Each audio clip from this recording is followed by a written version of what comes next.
Hello everyone, Cruelty here with another video cast for you guys. StarCraft 2 beta, we got a new game for you. We got a amazing Zerg versus Zerg here. We got Shade playing as the red Zerg on the east side of the map, and we have Dataset playing as the blue Zerg up in the north corner. Well, I'm just gonna get the replay started here and we can get going. Right, so Zerg vs Zerg, we're playing on Lost Temple, a map that originated from the original StarCraft, but has been revamped for StarCraft 2. Originally a 4-player map, with the other players spawning over here and here. As you can see, the players are close by. Overlords are probably gonna pass each other right over this ramp here, so they're gonna know straight away that both enemies are on the other side on this ridge, very close, and we're gonna see some quick action here probably by both Zerg players. Right, so just putting up the unit tab to see the drone count and unit count for the units. Another awesome feature in this replay system by Blizzard. So Shade here on the east side is going for a 9 pool, being the 9 as having 9 drones out before going for the pool. So just for you non-StarCraft fans out there to understand. Right, so spawning pool for Shade. Dataset not going for a spawning pool yet. Already has 13 drones out. Just gonna have a spawning pool late. There we go. Finally managed to get that spawning pool up. It's gonna be in a slight disadvantage if early Zerglings come out to push, but he will be in an economic advantage since he has that higher drone count. We see 12 over 10 now. Just getting a gas out now. Shade, however, not getting his gas out just yet, just getting some more drones here.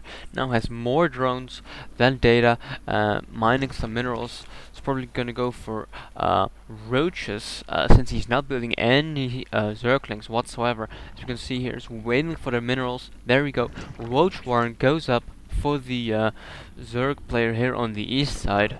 As you can see on the other side, the data spawning pool has only just gone up, and it seems he's building a queen to get his production up and running. We can see here now also going for a roach war, and it seems it's going to be a roach war here in the middle of the map here. So we're gonna see what comes of that, and you can see the early 9 pool spawning pool from Shade has really pulled off, because his early queen managed to get the extra larva spawned on his hatchery. It's gonna boost his production quite a bit, and we'll see how it pans out for Shade. Right, we can see him finally putting up his second Vespian Gasser. Dataset already being mined from his second geyser, so he's gonna be at a slight gas advantage. As we can see here in the income, the mining of gas for Data is like triple the amount of Shade's mining. Mineral mining is about the same, as you can see here at the harvester count. 16 for Data and 14 for Shade, so Data's gonna be in a slight advantage here. It seems neither of them have really just focused on attacking yet. A defensive, economic game, and we're just gonna see how it pans out now. We can see the queen just spawning more and more lavas on the hatchery to boost the production. Also is going for a creep tumor here, and another one over here. This is actually a new building. You can compare it with the old creep colony from StarCraft 2. It actually expands the creep from the Zerg, which allows more buildings to be placed further down, but more importantly, the Zerg move faster and heal once they are on the creep. So if you just have a large amount of creep around your base, you have a huge advantage when you're fighting or defending your own base, because your own units will move much faster and heal over time. Right, we can see neither of the players have gone for the natural expansion. This is probably the first expansion both players will take. As you can see, it's not as easy to defend as the main base, because the natural expansion has a much wider area that the enemy can invade in. We can see now Shade's roaches moving out now. We can see this Overlord by Dataset's probably gonna spot the roaches here, and Dataset will be prepared for this. So we can see him blocking off the ramp with his roaches, preventing enemy roaches from entering his own base. As far as tech goes, we can see that Dataset has gone for a Hydralisk then.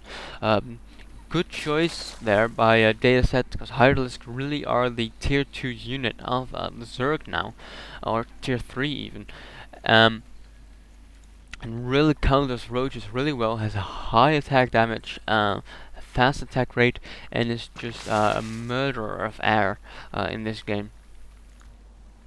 You can see the first Hydralisk coming out, moving his queen with him. I do not know why. He's probably gonna try and take down the Overlord Shade. Will he take it down? There we go. You can see the awesome AA from the Hydralisk took down the Overlord. It's gonna set Shade back a little bit on his supply depot. Only has 4 spare. Should be getting 1 or 2 Overlords out. Here you can see he's doing exactly that. Right. We can see now the Hydralisk then for Shade coming up as well. Really a mirror match here. Neither players have expanded out on the map yet. It seems they're really just focused on getting an army up, trying to counter each other's army very well. Right, we can see Dataset's Overlord now moving over. Overlord does not have detection in this game. It needs to be upgraded to an Overseer to have detection. So the Overlord does not spot the roaches here burrowed by Shade. Here we can see him just Hydralisk moving out, just trying to try and take down the Overlord. Here you can see the awesome damage they do, and the Overlord gets taken down. Payback for Shade, as his Overlord got shot down earlier. Now we can see an evolution chamber being made here. It's probably gonna go for ranged attack upgrades or armor upgrades on his units. But since the roaches and both the Hydralisk and the roaches use ranged attack, it's a good option to go for the missile attack level. As you can see, he goes for the missile attack level. Good choice there. He's gonna get an advantage over Shade if he does not do the same. Hasn't clicked, hasn't gone the minerals yet to upgrade his own attack force. Neither has the upgrade for the range from the Hydralisk has been upgraded. This really is a crucial upgrade. I think if you go for Hydralisk, since it's just so effective to have that larger range for taking down areas. Gets on the ramp there, gets a few shots up, did not manage to kill that roach. Could have been huge there if you could just get that roach, because now the roach will just regenerate and get back to full health once it's burrowed or on creep. Right, we can see Dataset just moving his Overlords out, trying to see if we can get some insights on if he has expanded or anything. We can see he's just sneaking an expansion here on the south, but hold that thought. I can see a Nidus Kennel here. Is going to probably go for a Nidus Worm. There he goes.